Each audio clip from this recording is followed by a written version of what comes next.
자, 오늘 소개해드릴 의뢰인은 80년생 남자분인데 배우자분은 회생을 하고 본인은 파산을 했던 사건입니다.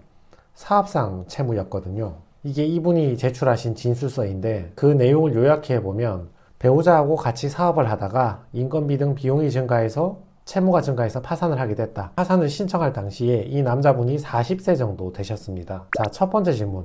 회생을 할까 파산을 할까?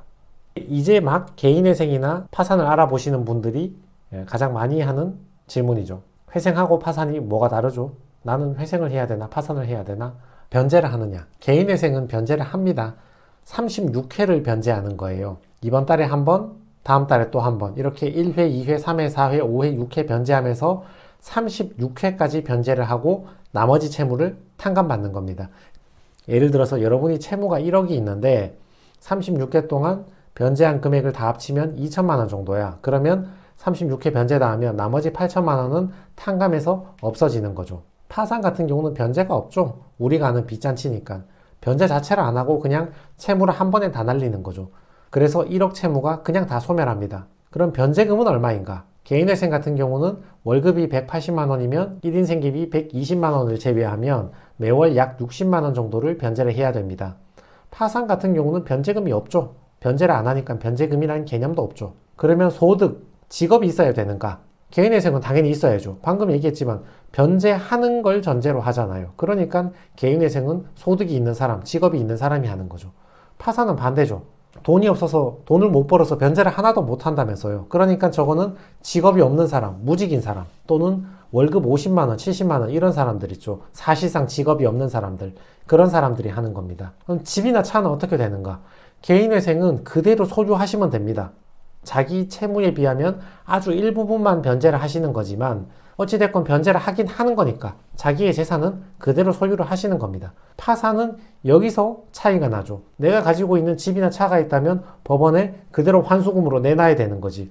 예를 들어서 내가 가진 재산이 3천만 원이고 빚이 1억이 있다고 가정하면 내가 가진 3천만 원은 법원에 다 내놓고 대신 1억 원 채무를 전부 탕감받는 거죠. 그게 파산입니다. 조금 더 압축해서 설명하면 직업이 있는 분은 회생하시면 되고 직업이 없는 무직은 파산을 하시면 됩니다.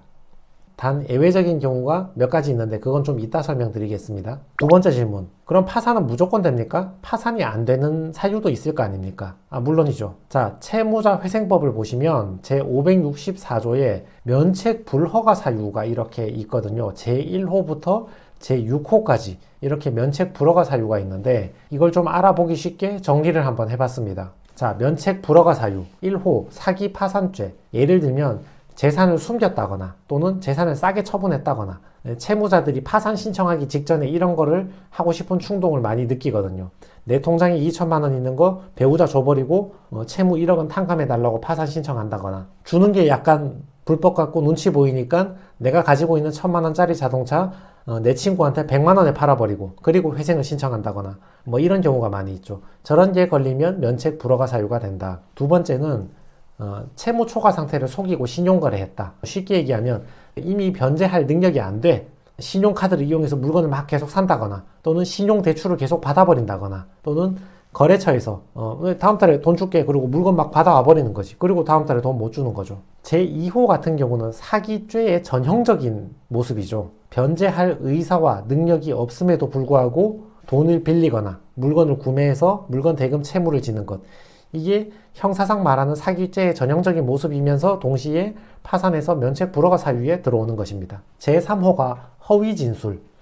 파산을 신청하면 법원에 서류를 제출하고 가서 진술 설명을 해줘야 되거든요. 근데 그걸 허위로 막 거짓말로 제출하는 거죠. 한 달에 300만 원씩 버는데 직업 없다고 거짓말 해버리고 돈 있으면서 없다고 거짓말 해버리고 재산 빼돌려 놓고 안 빼돌렸다고 거짓말하고 이런 게 적발되면 면책 불허가 사유다 그 말입니다. 제4호가 기간의 문제인데 어떤 채무자가 회생이나 파산해서 채무를 탕감받았어. 그리고 1년 동안 또 대출 잔뜩 받아가지고 뭐 토토도 하고 코인도 하고 그 다음에 또 회생 파산해달래. 이런 거는 계속 받아주면 안 되잖아요. 그래서 법에서 규정을 해놨습니다. 파산 면책을 받고 7년이 지나야 파산을 신청할 수 있고 회생 면책을 받은 경우에는 5년을 지나면 파산을 신청할 수 있습니다. 그리고 제5호 이 법에 있는 의무를 위반할 경우 채무자 회생법에 보면 채무자가 파산을 신청할 때 설명할 의무라거나 출석할 의무를 부과하거든요. 그런 의무들을 위반했을 때 법원에서 오라 하는데 가지도 않고 뭐 이거 소명 좀 해보라 하는데 소명도 안 하고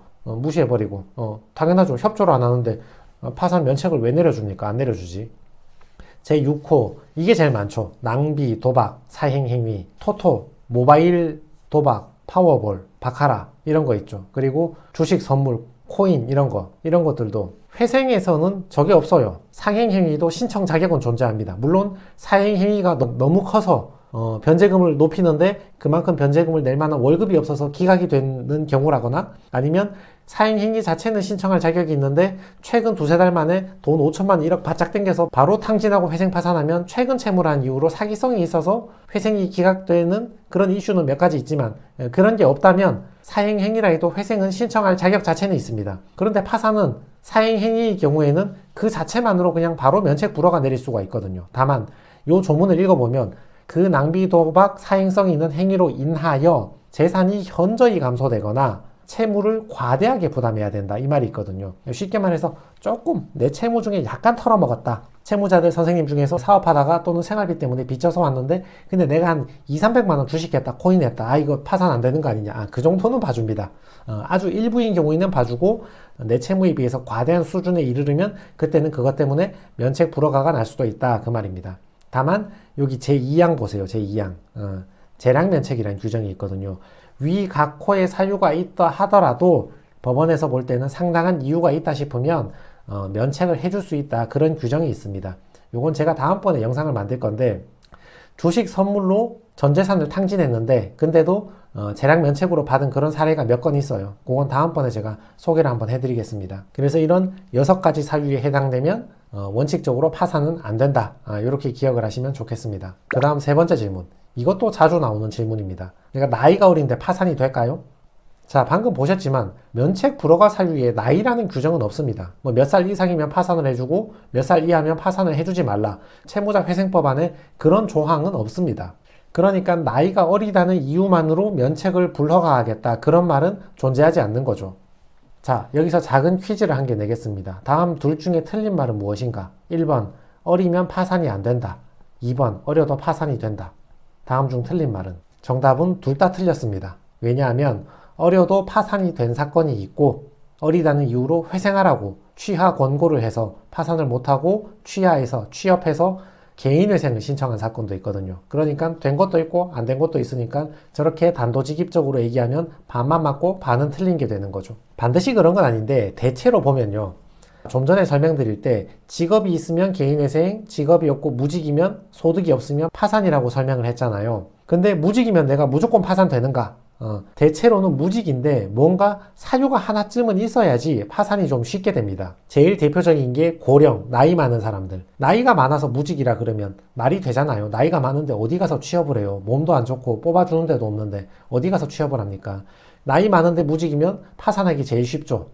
두 번째는 건강. 내가 나이가 젊어도 내가 신체가 어디 좀 불편한 데가 있다거나 장애 등급이 있다거나 또는 요즘에 공황장애, 우울증, 대인기피증, ADHD 이런 거 많잖아요. 그런 분들은 젊어도 파산이 되는 경우가 많이 있거든요.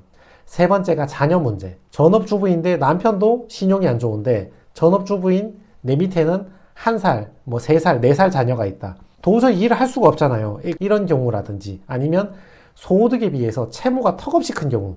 주로는 이제 사업하거나 크게 망했거나 또는 20살 애가 아무것도 모르고 어디 명의 빌려줬다가 명의 도용 당했다가 몇 억대의 채무를 진 경우 또는 사기 크게 당해서 채무가 많이 커진 경우 이런 경우는 좀 특별한 이유에 해당하기 때문에 이런 경우는 나이가 젊든 어리든 좀 파산을 시키기 좀 용이하고 그게 아니고 젊은데 무직이다. 근데 아무 이유도 없다. 정말 멀쩡하다. 건강하다. 매우 건강하다. 이러면 법원에서 그냥 회생하라고. 채무도 얼마 되지도 않고 몸도 건강하고 일도 할 수 있는데 왜 놀고 있냐.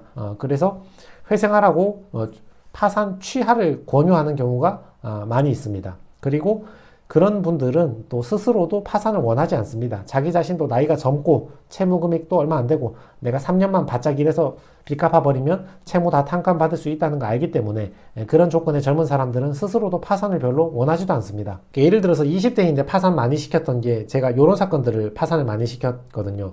20대 유흥주점 여성인데 이 밤낮이 바뀌어 있잖아요. 저분들은. 그래서 보면 뭐 다 그런 건 아닌데 일부는 우울증이나 조울증 이런 게 굉장히 심한 사람들이 있어요. 사회생활이 좀 힘든 분들이 있거든요. 몸도 안 좋고. 저런 분들이 이제 실직하게 되면 무직인데 정서적으로도 정신과 진단 내역도 많고 이래서 파산시킨 그런 경우가 종종 있습니다. 자, 네 번째 질문. 부부가 동시에 회생이나 파산을 진행하면 이점이 있는가? 차이가 있나? 아니면 뭐 한 명은 먼저 하고 한 명은 나중에 할까?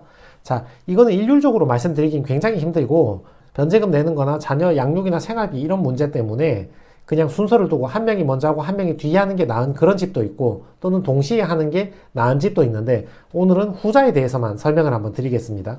자, 동시에 했을 때는 배우자 재산이나 배우자 소득이 중복되어서 산정되는 걸 방지할 수 있는 이점이 있죠. 자, 이게 서울회생법원 홈페이지에 자주 묻는 질문에 누가 물었더라고요.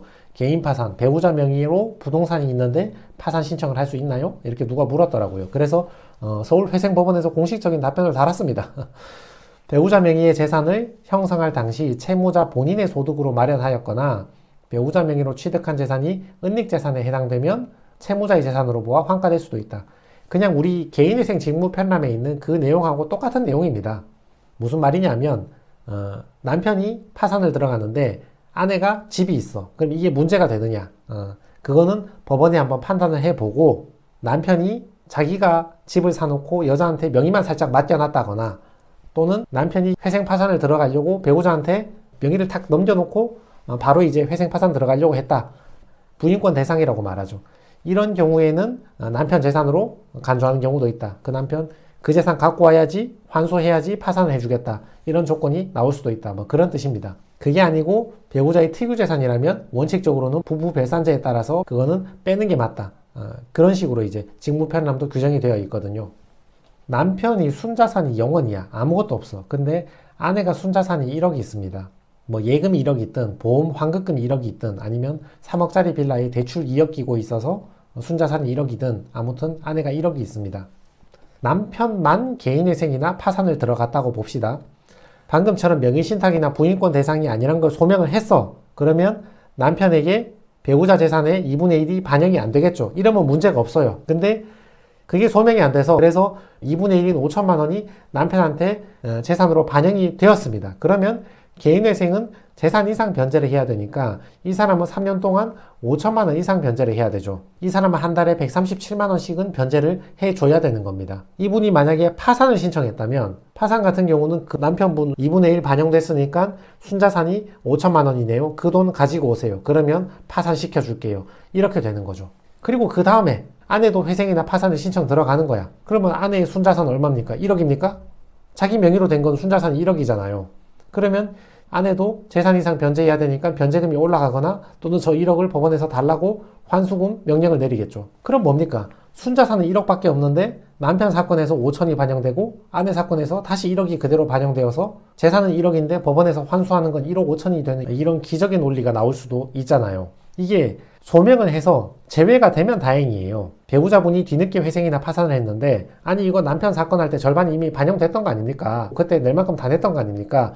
그렇게 해서 소명이 되면 다행인데 그게 소명이 똑바로 안 돼가지고 배우자분이 회생 파산할 때 배우자분한테 1억 재산이 그대로 다 잡혀버리면 그러면 재산은 하나인데 남편 할 때도 반영되고 배우자 할 때도 반영되고 그럼 이중으로 이제 변제금이나 이중으로 환수금을 내야 되는 어려움이 있잖아요. 그리고 소명이 된다 하더라도 소명을 다 해줘야 되는 그런 불편함이 있는 거죠. 근데 오늘 소개했던 채무자 같은 경우는 부부가 동시에 회생 파산을 들어갔거든요. 이게 이제 파산 관제인이 작성한 보고서인데 자, 배우자 재산 중에 토지 있잖아요. 토지 같은 경우는 혼인하기 전에 취득한 재산입니다. 저 말을 유추해 보면 관제인이 볼 때도 저거는 혼인 전에 취득한 거니까 이 남편의 회생 파산 사건에서는 언급할 대상이 아니다. 저거는 문제 삼지 말자, 빼자, 뭐 이런 취지고 그 밑에 배우자 재산 중에 집합 건물, 주로는 아파트나 오피스텔 같은 게 되겠죠. 저거는 혼인 기간 중에 함께 회사를 운영하면서 취득했기 때문에 부부의 공동 재산으로 볼 여지가 있다. 근데 배우자 회생 중에 재산 목록에 반영되어 있는 걸 내가 확인을 했다. 부부가 동시에 회생 파산 중이니까 저희가 배우자분 진행 중인 사건을 바로 제출했거든요. 그러니까 바로 확인한 거죠. 맞네. 배우자도 지금 회생 중이네. 거기에 재산 목록에 들어가 있네. 이렇게 확인을 하신 거죠. 그리고 배우자 재산 중에 보험 환급금 저게 있거든요. 저것도 관제인이 볼 때는 이것도 부부 공동재산에 해당한다고 보는데, 근데 배우자 개인회생 사건에서 재산 목록에 들어가 있네. 이걸 확인을 한 거죠. 채무자가 말하기를 이 가지고 있는 재산은 아내 재산 목록에 다 집어넣어서 거기에 몰빵했으니까 그쪽 재판에서 알아서 하겠다. 그러니까 내 재산 목록에서 싹 빼달라 해서 이 사건에서는 저 보험 환급금이 더 이상 문제 삼지 않고 남편에게서는 그냥 싹 빼버렸어요. 중복으로 반영되지 않고 배우자한테 다 넘기고 끝내버린 거죠. 자, 오늘 결론을 좀 요약을 해드리면, 회생을 할까 파산을 할까? 회생과 파산의 차이가 무엇인가? 직업이 있고 소득이 있으면 회생이고 없으면 파산입니다. 두 번째, 파산이 안 되는 사유는 무엇인가? 좀 전에 면책 불허가 사유 6개 보여드렸죠. 어리면 파산이 안 되는가? 어려도 된 경우가 있고 어리다고 취하 권고를 받은 경우가 둘 다 있다고 말씀드렸습니다. 부부가 동시에 진행하면 이점이 있는가? 따로 해서 이점이 있는 부부도 있고 동시에 해서 이점이 있는 부부도 있고, 그거는 케이스 바이 케이스인데 이 후자의 경우에는 동시에 했을 때 재산이 중복 반영될 가능성이 굉장히 낮아진다. 이런 장점이 있습니다. 이제 회생 파산을 처음 알아보시는 분, 내가 회생이 맞는가 파산이 맞는가 요게 궁금하신 분들하고, 파산이 안 되면 어떡하나, 내가 나이가 그렇게 많지 않는데 이런 걸 고민하시는 분들, 그리고 부부가 둘 다 신용에 문제가 있다, 이런 분들에게 오늘 영상이 도움이 되었으면 좋겠습니다. 네, 이상입니다.